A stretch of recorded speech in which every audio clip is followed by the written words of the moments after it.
what is the strangest request that you've had to do for like a job or career? And it could Oh, be flying to the United Kingdom to hunt someone down. Like who knows?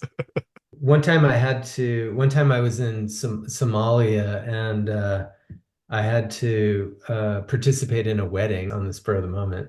That's awesome. That seems like a nice, a nice strange Yeah, it request, was. unlike the It ones was in actually a this lot movie. of fun.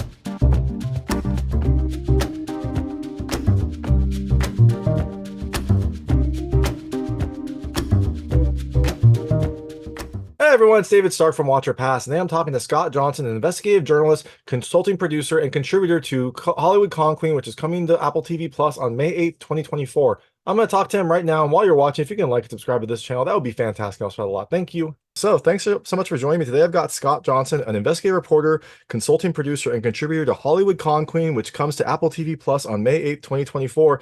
It is a documentary that feels like a script to a Hollywood movie, but it's in real life, and Scott was a key person in kind of solving this mystery and also, I assume, in contributing to this movie because he plays a prominent role. So I am very excited to talk to you, and thanks so much for joining me. Well, thank you for your interest and thanks for having me on your show. Of course, of course. So, first question. You were writing a book when this kind of investigation was happening, but you also recorded a lot of it. I assume that was both for, the book to have as reference material, but were you always kind of thinking maybe this would be some sort of video feature as well? Because there was a lot of video involved as well. So I wasn't sure if that was just luck or if this was kind of maybe something you thought would be an interesting documentary, which it is. It's a fantastic documentary. Yeah, thanks. No, the recording stuff, that's just part of being a journalist, doing my job. But the video stuff that kind of developed organically, little by little, but it really accelerated more when I started working with Chris Smith, the director, and we began to collaborate and toss around ideas, and we were trying to figure out what this might be, what it might look like, how it might evolve. And one of the interesting things about the doc, I think, is that it did develop organically in some very dramatic ways in a very short period of time. And so the rawness of that experience, and remember, this was during COVID, so there's a lot going on. It was very raw. Things were changing day by day. It was very visceral, and we made the decision to just start trying to capture as much as we could, understanding that we didn't know how it was all going to shake out, but with the thought that, whatever happened, this might be valuable. And then, of course, it did turn out to be very valuable, both for the doc, but also for the writing of the book, in different ways. No, for sure. That makes perfect sense. And that is very fortuitous, right? You thought that there might be something here, Yeah. and there clearly was. So Yeah, totally. No, it was a kind of a serendipitous turn of events. And I mean, you kind of took some risks in this as well, like when you went out and actually kind of like tracked Harvey down. Like, were you ever worried for your safety, or did you just kind of think, or were you just not even thinking, you're like, oh my God, like I have to break the story. So this is what has to happen. No, no, no. There was a lot of thought and consideration into doing it. I mean, there was the obvious COVID risk, for starters. At that point, it was prior to a vaccine. There were a lot of people dying. Air travel was not recommended. England was hadn't gone into full lockdown, but there were a lot of deaths, and I was told that traveling there would be risky. Um, so the COVID piece was tricky to navigate, and then on top of that, there was the question of Harvey, and I had been in conversation with a number of people by that point who had warned me that talking to him could be potentially uh, dangerous. And I had some anecdotal accounts of behavior that would have been concerning if it had happened to me. So that was something I had to think about as well. Um, so yes, I did think about the risks. Yes, there were potentially some risks. And but I've been in risky situations before, and I had made the calculated decision that this would be a risk worth taking.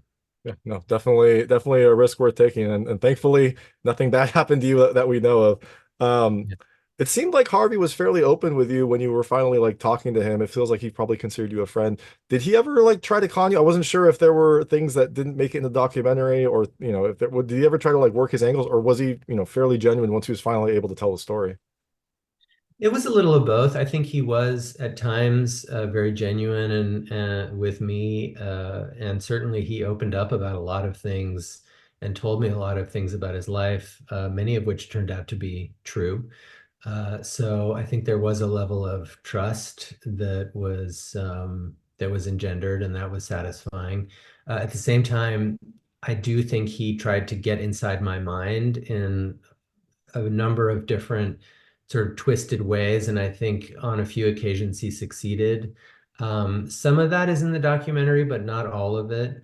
He certainly used a wide array of psychological tools, threatening, coercion, anger, flattery. I mean, these are all tried and true, tested methods of the con artist, since time immemorial. So it was sort of both surprising and not to see him deploying these things with me, knowing that he had used them on other people prior. But somehow we, together and alone, I suppose we managed to navigate those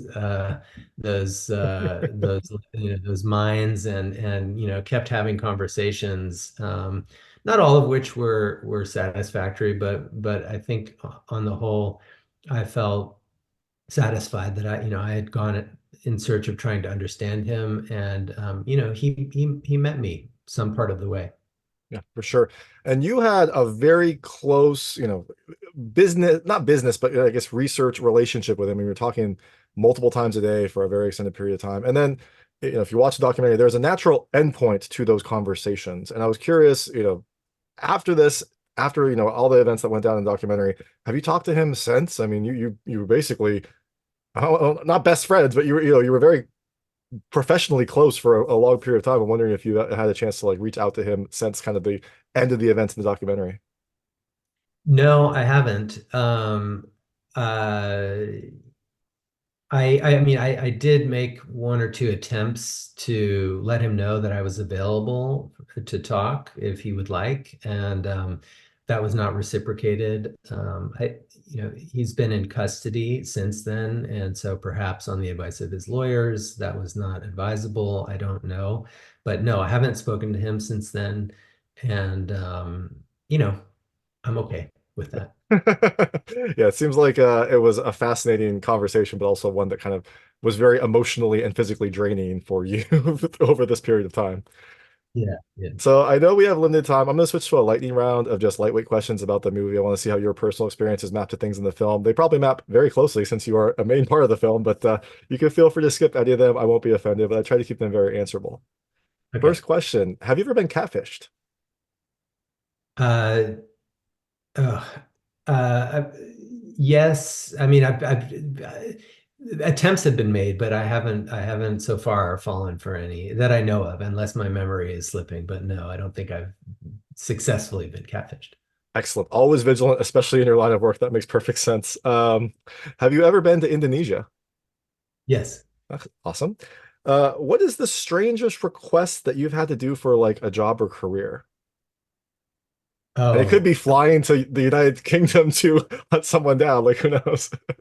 latest request. Oh, let's see. One time I was in Somalia, and I had to participate in a wedding, like like like on the cusp of, I mean, just on the spur of the moment.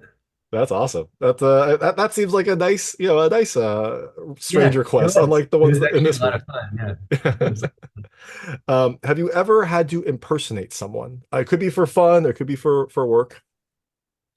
Um, well, let's see. I mean, for fun, yeah, sure, for fun, yeah. All right, perfect. We'll keep it vague. That's perfect. Yeah. Um, have you ever taken photography classes? Yes. Awesome. Have you ever taken martial arts lessons? Yes, when I was 12, I did Taekwondo. So it seems like everyone did Taekwondo. And the last most important question is, I have this great teacher who can give you some Zoom martial arts lessons for only like $500 at the start. What do you think? We can work out the details later. What do you think? I gave up Taekwondo when I was 12, and I don't think there's any looking back, but thank you for the offer. For sure. So the film is coming to Apple TV Plus on May 8th, 2024. It is a fascinating documentary, definitely something that everyone should check out if you have Apple TV Plus. Even if you don't, it is just a really amazing story. You are out promoting both the documentary and I assume promoting your book that is heavily related to the documentary.